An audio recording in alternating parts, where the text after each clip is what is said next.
America ने Israel को हजारों की तादाद में गोला बारूद और मिसाइल देने की तैयारी कर ली है।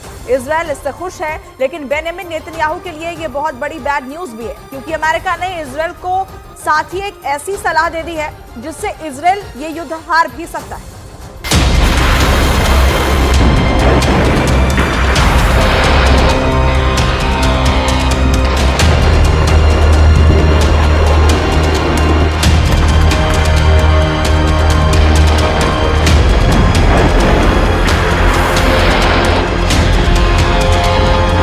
इजरायल अटैक मोड में है।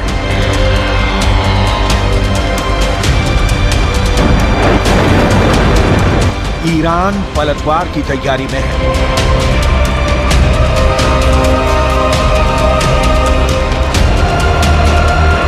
युद्ध का पूरा माहौल बना हुआ है।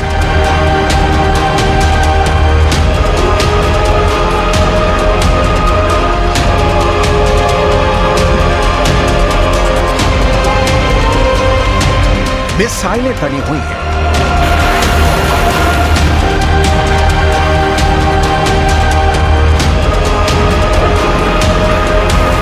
जंगी जेट रेडी है।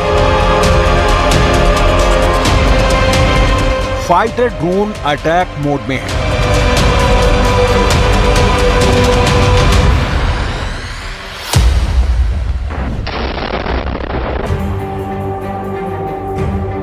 दो कट्टर दुश्मनों में आर पार की जंग की नौबत किसी भी वक्त आ सकती है, मगर इस टकराव में जो बड़ा ट्विस्ट आया है उसे समझने के लिए ट्रिगर पॉइंट पर चलते हैं। अप्रैल महीने की पहली तारीख सीरिया के दमिश्क में बारूद बरसा, ईरानी दूतावास दहला। ईरान ने हमले के आरोप सीधे इजरायल पर लगाए। इजरायल हमले से इनकार करता रहा। अमेरिका ने तो खुद को दमिश्क हमले से दूर दूर तक अनजान ही बताया। दमिश्क अटैक के जवाब में ईरान ने सैकड़ों ड्रोन और मिसाइल की बौछार इजरायल पर कर दी। ईरानी हमले से अमेरिका ने इजरायल को कवर दिया। सुपर पावर के साथ नाटो कंट्री भी इजरायल के कवच बने। इसके बाद जब ईरान के शेखरी बेस को धुआं किया गया, तब भी अमेरिका ने हमले पर आधिकारिक बयान नहीं दिया। इजरायल की इराक स्ट्राइक से भी अमेरिका ने दूरी बना रखी है। इसके मायने क्या है? क्या युद्ध में इजरायल अकेले फंस गया है? क्योंकि अमेरिका तो फिलहाल किसी युद्ध में उलझने के लिए तैयार नहीं है। अमेरिकी डिफेंस फोर्सेस की सीक्रेट मीटिंग में क्या तय हुआ है? क्या इजरायल ईरान के टकराव से शुरू होने वाला महायुद्ध टल गया है? ये कहना तो मुश्किल है कि ईरान इजरायल शांति धारण करने वाले हैं, लेकिन अमेरिका इस बारूदी फसाद में फंसने से बच रहा है। ये दावा पूर्व अमेरिकी सैन्य अधिकारियों की रणनीति के आधार पर किया गया है, जिसके मुताबिक अमेरिका की सेनाएं मिडिल ईस्ट में बड़े युद्ध के लिए तैनात नहीं है। अगर संकट गहराता है तो पेंटागन को क्षेत्र में सैन्य जरूरतों के बारे में दोबारा विचार करना पड़ सकता है। डोनाल्ड ट्रंप के राष्ट्रपति कार्यकाल में मिडिल ईस्ट के उप सहायक रक्षा सचिव माइकल मोलरॉय ने एक बयान में कहा है कि मुझे नहीं लगता कि हमारे पास वो सभी ताकतें हैं जो हम इजरायल का समर्थन करना चाहेंगे अगर उनके और ईरान के बीच सीधा युद्ध होता है। माइकल मोलरॉय से अमेरिकी फोर्सेस के टॉप कमांडर की राय भी मिलती जुलती है। खाड़ी में अमेरिकी सेना की कमान संभालने वाले 4 स्टार जनरल जोसेफ वॉलेट मानते हैं कि अमेरिकी सेना को अपनी रणनीति पर फिर से विचार करना होगा कि क्षेत्र में हमें कौन सी आवश्यक टिकाऊ क्षमताएं बनाए रखनी है। बड़ी चिंता लंबे वक्त तक इलाके में बने रहने की हमारी क्षमता है।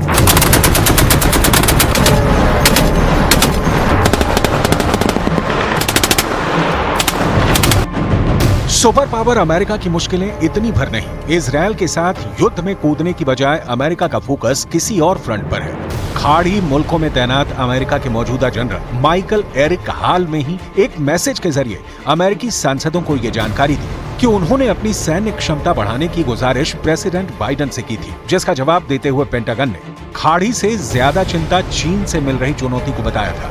मतलब ये कि इजरायल का साथ देने की बजाय मौजूदा वक्त में अमेरिका चीन से निपटने में जुटा है। इसके साथ अमेरिका की सबसे बड़ी कमजोरी का भी पर्दाफाश हुआ है। जनरल माइक एरिक ने लिखित रिपोर्ट में जानकारी दी कि एशिया महाद्वीप में अमेरिकी खुफिया नेटवर्क बेहद कमजोर हुआ है। सुपर पावर को एक्सपर्ट एजेंट नहीं मिल रहे हैं। अमेरिकी फोर्सेस को ट्रांसलेटर की भी किल्लत झेलनी पड़ रही है। युद्ध में अमेरिका को ये कमियां बहुत भारी पड़ सकती हैं।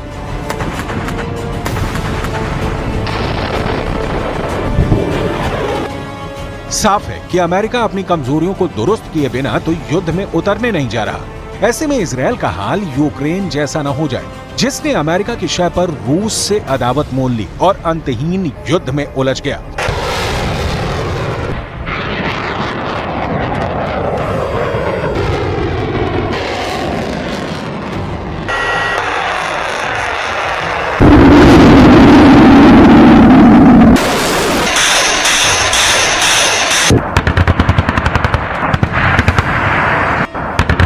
अगर अमेरिका वॉर में नहीं आया तो इजरायल अकेले कितने दुश्मनों से भिड़ेगा, इसे समझना होगा। ईरान के पाले में अरब मुल्कों की पूरी ताकत जुटेगी, इसमें किसी को संदेह नहीं है। ईरान के साथ विद्रोही लड़ाकों की खोखार पलटन भी होगी। इजरायल के हमले से घायल ईरान पलटवार की तैयारी में है। अरब वर्ल्ड में ईरान का समर्थन भी बढ़ता जा रहा है। इराक, सीरिया, जॉर्डन, तुर्की जैसे इस्लामिक देश सीधे तौर पर ईरान को सपोर्ट करते हैं। एटमी ताकत पाकिस्तान भी खुलकर ईरान के साथ है। सुपर पावर अमेरिका की मुश्किलें इतनी भर नहीं। इजरायल के साथ युद्ध में कूदने की बजाय अमेरिका का फोकस किसी और फ्रंट पर है। खाड़ी मुल्कों में तैनात अमेरिका के मौजूदा जनरल माइकल एरिक हाल में ही एक मैसेज के जरिए अमेरिकी सांसदों को ये जानकारी दी कि उन्होंने अपनी सैन्य क्षमता बढ़ाने की गुजारिश प्रेसिडेंट बाइडेन से की थी, जिसका जवाब देते हुए पेंटागन ने खाड़ी से ज्यादा चिंता चीन से मिल रही चुनौती को बताया था। मतलब ये कि इजरायल का साथ देने की बजाय मौजूदा वक्त में अमेरिका चीन से निपटने में जुटा है। इसके साथ अमेरिका की सबसे बड़ी कमजोरी का भी पर्दाफाश हुआ है। जनरल माइक एरिक ने लिखित रिपोर्ट में जानकारी दी कि एशिया महाद्वीप में अमेरिकी खुफिया नेटवर्क बेहद कमजोर हुआ है। सुपर पावर को एक्सपर्ट एजेंट नहीं मिल रहे हैं। अमेरिकी फोर्सेस को ट्रांसलेटर की भी किल्लत झेलनी पड़ रही है। युद्ध में अमेरिका को ये कमियां बहुत भारी पड़ सकती हैं।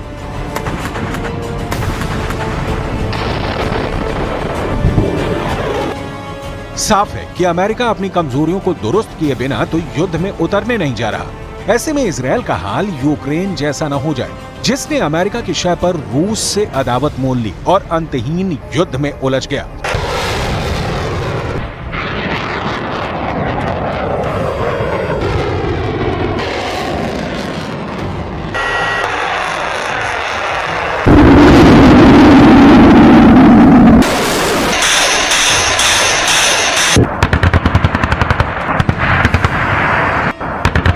अगर अमेरिका वॉर में नहीं आया तो इजरायल अकेले कितने दुश्मनों से भिड़ेगा, इसे समझना होगा।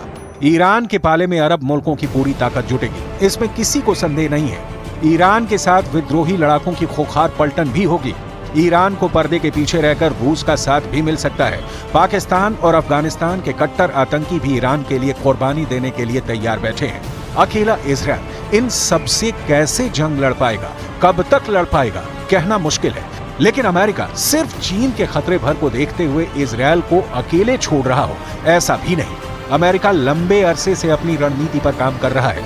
एक एक कर अमेरिका ने कई फ्रंट से छुटकारा पाया। 5 मई 2018 अमेरिका ने दक्षिण कोरिया से अपने सैनिकों की संख्या कम करने का फैसला किया था। तब दक्षिण कोरिया में 28,500 अमेरिकी सैनिकों की तैनाती थी। डोनाल्ड ट्रंप के कार्यकाल में अमेरिका ने सोमालिया से अपनी फौज हटा ली थी। ISI के खिलाफ ऑपरेशन में लगे सुपर पावर के 700 सोल्जर वापस बुलाए गए थे। 2020 में इराक में मौजूद 5,000 जवानों में भी अमेरिका ने कमी की थी। अमेरिका ने 2021 में अफगानिस्तान से 3,000 सैनिकों की वतन वापसी करवाई। हाल ही में अमेरिका ने ऐलान किया कि वो नाइजर से अपने 1,000 सैनिक हटाएगा।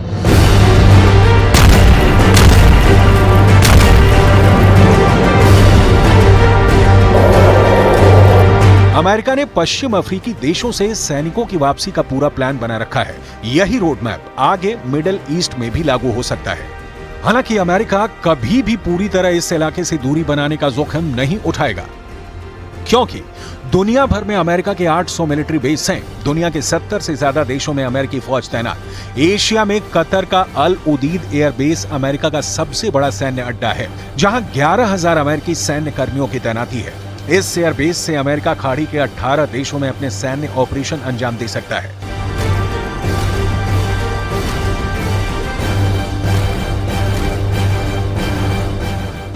मगर अमेरिका के लिए यही सैन्य तैनाती मुश्किल की भी वजह बनती है। खाड़ी में मौजूद तमाम आतंकी गुट इन अड्डों को आए दिन टारगेट बनाते हैं। अमेरिका को दुश्मन चुनने की जरूरत भी नहीं पड़ती, उससे दुश्मनी मोल लेने खुद ब खुद आ जाते हैं। ऐसे हालात में अमेरिका एक नए फ्रंट पर आर पार की जंग से बचने की रणनीति अपना रहा है, लेकिन इजराइल चाह कर भी युद्ध से अलग नहीं रह पाएगा, क्योंकि ईरान का गुस्सा 7वें आसमान पर है।